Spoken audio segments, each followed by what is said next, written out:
A las 7:22 hemos recibido al señor Raúl Molina, quien fuera viceministro de Gobernanza Territorial y recientemente, hasta principios de año, bajo Dina Boluarte, jefe del Gabinete Técnico de la Presidencia de la República. Señor Molina, muy buenas noches. Buenas noches, Fernando. ¿Cómo te va?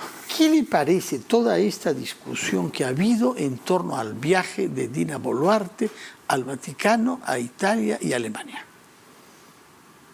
Que el motivo principal fue ir al Vaticano por interés personal, creo, ¿no? Y se le apareció a la Virgen porque coincidió que estaba en Roma y pudieron armar a última hora esa narrativa de que el avión de la Fuerza Aérea la dejaba ella en Roma y recogía a los peruanos en Tel Aviv. Al final te confieso que no he seguido si el avión llegó a ir, pero... Sí, llegó, recogió unos cuantos peruanos. Pero también otros han venido con aviones ecuatorianos, o sea... Más. Sí, creo que escuché a un representante de la Cancillería que dijo que algunos peruanos se quedaron en Italia, otros vinieron, etcétera, ¿no? Sí. Y que algunos no se quisieron embarcar. O sea, a ver, del tiempo que yo trabajé en PCM, es obvio... ¿Con ella? No, PCM.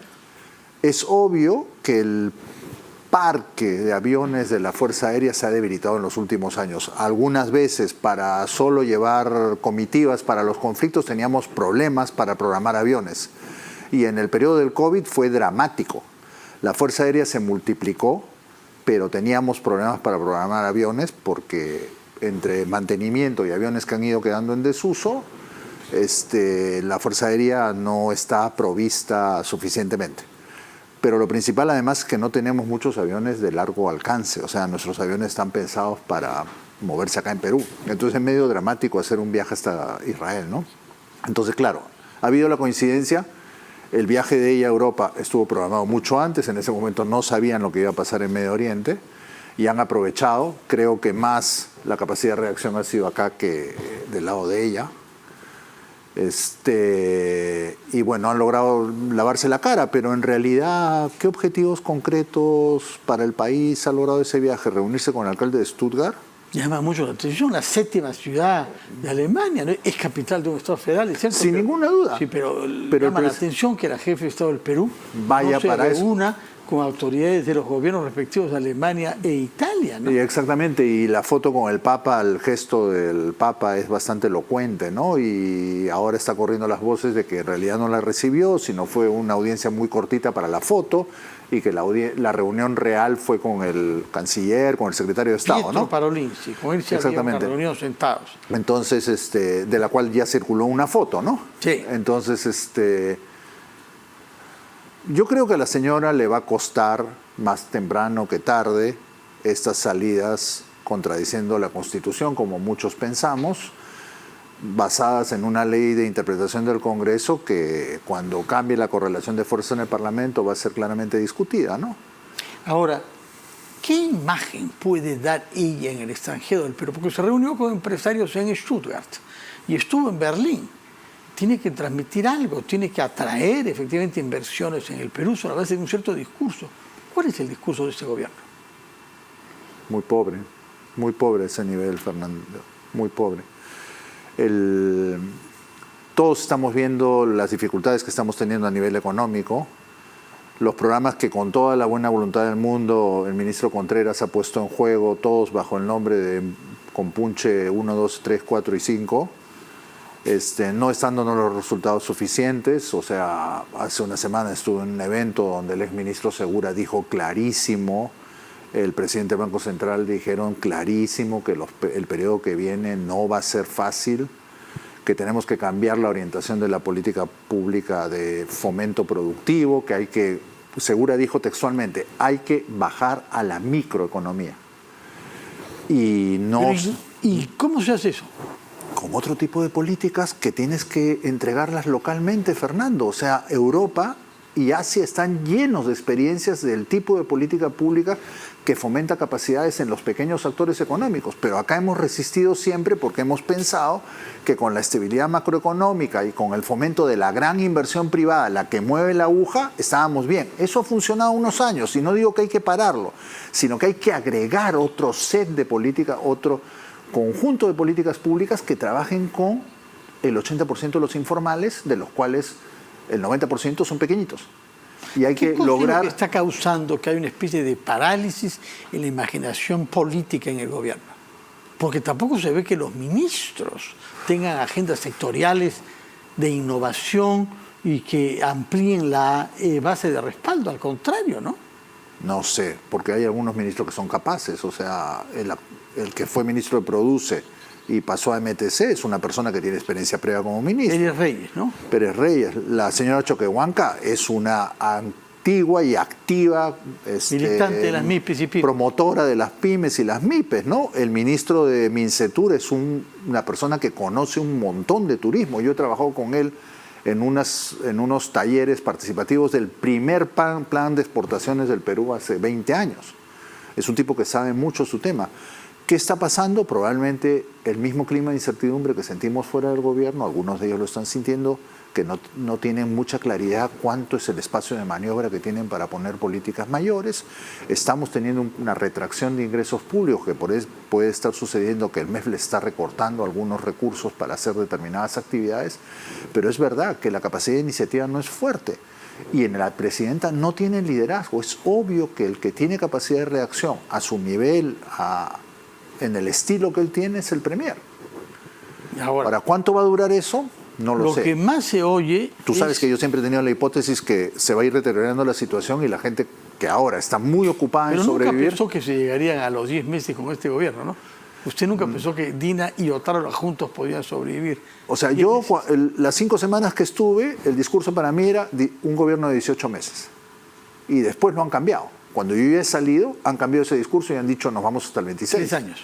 Pero las discusiones internas siempre eran un gobierno de 18 meses. Eso nunca cambió en las 5 semanas que yo estuve, porque si me hubieran dicho algo distinto yo me iba antes. Porque para mí el gobierno no tenía mecha para más de 18 meses. Bueno, y el tema en el que se ha enfatizado es la seguridad ciudadana. Pero ¿qué ideas hay? ¿Qué balance hace usted de las propuestas fuera de la estado de emergencia? En Sullana, en Lince, en La Victoria, etc. Y una encuesta de Ipsos publicada el día domingo da cuenta que 70% de los peruanos, pese a todo lo que se les ha dicho y machacado, no creen que el estado de emergencia contribuya a la solución. Porque no va a contribuir, Fernando, y al final, ¿qué medidas prácticas están poniendo en el marco del estado de emergencia? Identificación policial en las calles, la posibilidad de que la policía te intervenga 4 horas para identificarte. Eso no va a acabar con la inseguridad ciudadana. O sea, necesitamos una política más integral, más integradora, con la policía más cercana a la gente, capacitar a los policías, recuperar la seguridad de la institución en sí misma, que se maltrató mucho en los meses de Castillo, inclusive antes cuando se sacaron esa gran cantidad de generales en las primeras semanas de Sagasti. Entonces hay que hacer mucho más de lo que están haciendo. En su propuesta de facultades legislativas, la cantidad de medidas sobre seguridad ciudadana que hay es enorme, pero todas son inconexas. O sea, no hay muchos especialistas en el tema, yo no lo soy, han dicho que lo que falta es estrategia, que lo que se están planteando son medidas, pero falta una estrategia que articule esas medidas. Y esa estrategia tiene que tener algunas cuestiones de corto plazo que den efectos y no basta con identificación en las calles. ¿Dónde ha visto esto? ¿En qué otro país ha visto usted? ¿Por qué? Porque lo que hemos visto en Ecuador durante la campaña electoral, es todavía peor. Y la gran queja es esa. Y el presidente recién electo ha dicho que va a poner a la policía en los puertos y al ejército en los puertos y en las fronteras. Y a los presos en los barcos en alta mar. Sí, y con tecnología de alto nivel para controlar las fronteras, ¿no? Con drones, etc. O sea, yo creo que hay mucha gente que sabe de esto. O sea, nosotros tenemos una compatriota que vive en Chile que sabe mucho de esto y ha publicado libros y que ha recomendado muchas veces la necesidad de una estrategia integral. Tenemos gente adentro. Hay un colega que se me está yendo su nombre ahora, Vera. Rubén Vargas. Que ha trabajado con... No, Vargas no. Apellida Vera, trabaja con Basombrío en la consultora esta que ha publicado sobre economía. Valdés. Ricardo Valdés. Ricardo Valdés, y hay una persona más. Él ha declarado también en medios de que se necesita una estrategia integradora, y esa estrategia integradora tiene que incluir con perspectiva más de mediano plazo, reformas en la Policía Nacional. O sea, el 24x24 hay que encontrar una manera de llevarlo a un régimen como en todas las policías del mundo, con turnos de 8 horas y que los policías ya saben cómo es su turno en los siguientes días y organizan su vida de esa manera. Y eso significará pagarles más probablemente, pero la policía que tenemos, hay lugares de Lima ahora donde tenemos en un cruce de semáforos 10 policías de tránsito. Y en otros ninguno. Claro, que repiten lo que hacen los semáforos y lo que necesitamos son policías que se ocupen de seguridad ciudadana y de repente hay que repensar el tema de las competencias para el tránsito. ¿Y qué está pasando con los partidos políticos? ¿Cómo ve usted la alianza que ha permitido una mesa directiva que ha unido al fujimorismo con el Perú Libre de Vladimir Cerrón, más APP de Acuña, que tiene la presidencia, en el inefable señor Soto, y Roselia Morús, igualmente inefable? Intereses cortoplacistas y específicos, ¿no? Probablemente los que están siendo más estratégicos ahí son los fujimoristas, ¿no? Pensando en construir el escenario que les permita intentar una vez más llegar al gobierno, ¿no? Y los otros, o sea, APP, Avanza País, intereses cortoplacistas, y los de Perú Libre que se han subido a ese carro porque no tenían otra manera de estar en la mesa directiva. Y es verdad pues que Valdemar Cerrón es, digamos, el que tiene el aire de un poquito más de equilibrio, digamos, ¿no? Más ecuanimidad dentro de los grupos que en la entrevista anterior agrupábamos dentro de izquierda, pues ya, pero dentro de todos los que están en Perú Libre o los pocos que les quedan, Valdemar Cerrón vende una imagen de mayor ecuanimidad y equilibrio, y entonces han hecho esta alianza, que es una alianza que también sigue sosteniendo al gobierno, por lo cual las vacancias que han presentado no van a prosperar, o sea, no van a prosperar, o sea... Y frente a esta alianza, ¿qué hay como partidos o como corrientes políticas en el Congreso y fuera del Congreso? Comencemos dentro primero. ¿Qué hay frente a este grupo que tiene la mayoría y que por eso tiene la mesa directiva?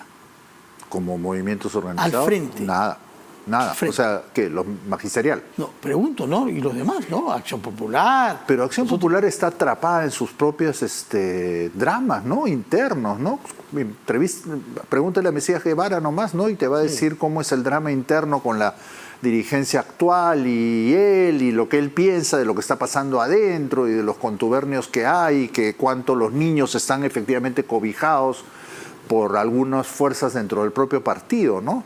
Entonces, Aragón tiene el proyecto, Acción Populista Luis tiene Aragón. el proyecto, el congresista cusqueño, hace rato él quiere llegar a la presidencia del Congreso, pero probablemente es un proyecto que tiene que ver más con sus propios proyectos de en algún momento ser gobernador en Cusco, es relativamente activo en la zona sur del Cusco. Entonces, eso no significa que Acción Popular tenga una propuesta programática, o sea, hace mucho tiempo que la perdió. Acción Popular, como los otros partidos, son una colección de intereses personales. Todos los otros partidos. ¿Qué hay para mí fuera del todos, Congreso? o sea, lo que hay algunas personalidades individuales en unas u otras bancadas, pero para mí no hay bancadas que representen agrupaciones de intereses, con excepción de los fujimoristas, y eso les permite votar en bloque. ¿Y qué hay fuera del Congreso como movimiento político o ciudadano?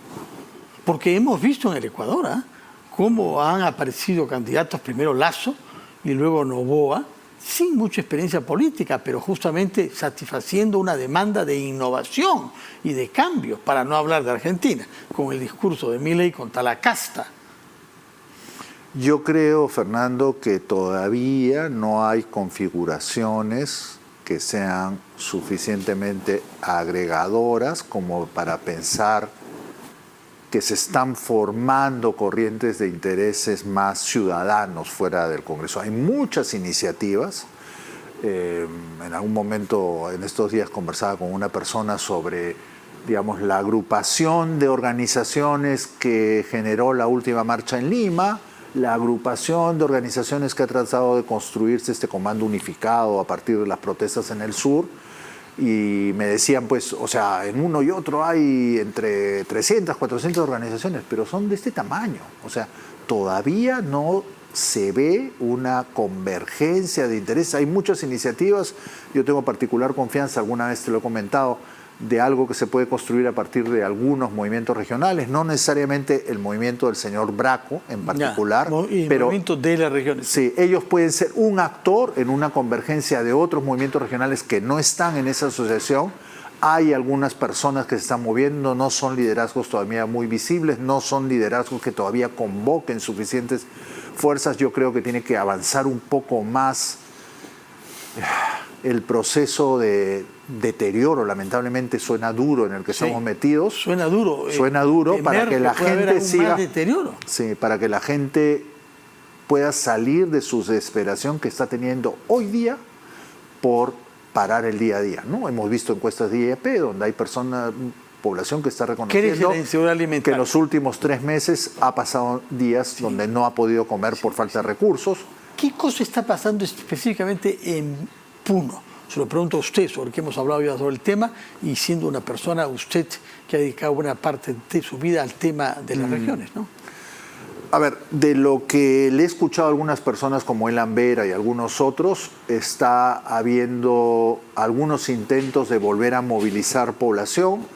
La última cosa que escuché también a la Asociación de Movimientos Regionales es que frente a una iniciativa de promover una marcha y algunas movilizaciones en los departamentos en las próximas semanas, en Puno habían dicho que la apuesta de ellos era un periodo más prolongado, con paros y movilizaciones, o sea, días de franco para el comercio y días de paro. O sea, hay una situación de enfado, de frustración vigente en Puno. Yo he estado hace 6 o 7 semanas con mi familia. La gente no quiere saber nada con el Estado peruano. O sea, te digo, la persona que nos alojó, que es un ciudadano puneño común y corriente, me dijo, lo que yo quiero es el Estado peruano lo más lejos de mi familia. Y que me dejen hacer mi vida. Eso es muy fuerte en términos de cohesión social. Y el gobierno no tiene ninguna alternativa para Puno. Varios han dicho que ha debido de proponérsele a Puno una estrategia de desarrollo focalizada en el territorio. ¿No? Kuczynski lo dijo hace pocos días en su reaparición televisiva. Pero el gobierno no tiene ninguna iniciativa para eso. Ha propuesto el Compunche Puno, que es una variación de lo otro. Las inversiones públicas que la presidenta se comprometió en el discurso de 28 de julio, yo no veo ningún avance. Última pregunta, tiene que ver con temas judiciales y fiscales, que se ha acaparado mucho el interés, y hay una batalla ahí que se está jugando, la Junta Nacional de Justicia por una parte, la Fiscal de la Nación por otra. Los fiscales de Lavallato. Su opinión sobre lo que está en juego ahí. Mi opinión personal, yo no tengo ninguna confianza en la señora fiscal de la Nación, ¿no? O sea, entonces ella, ¿por qué no? Ella está jugando su juego.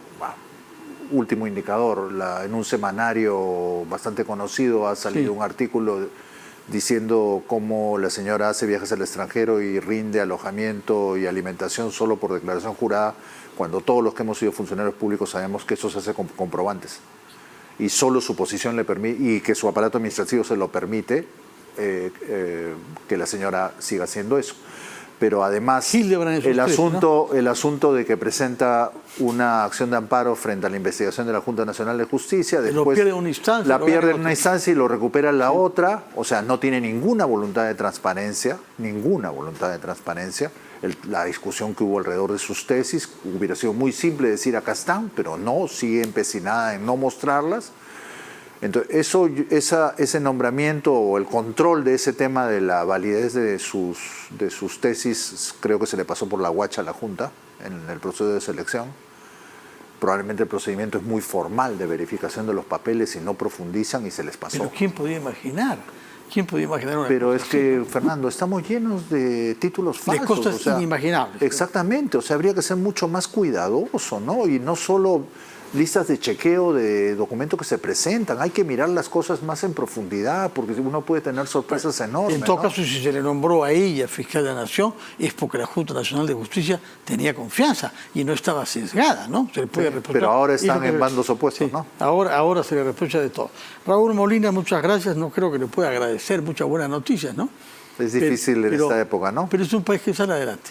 Sí, yo tengo confianza en el mediano plazo porque tengo confianza en la enorme diversidad del Perú y en la potencialidad de su gente, pero tenemos que emprender una verdadera revolución institucional. O sea, con las instituciones que tenemos hoy día, con las capacidades de desempeño en nuestro Estado, no vamos a ningún lado.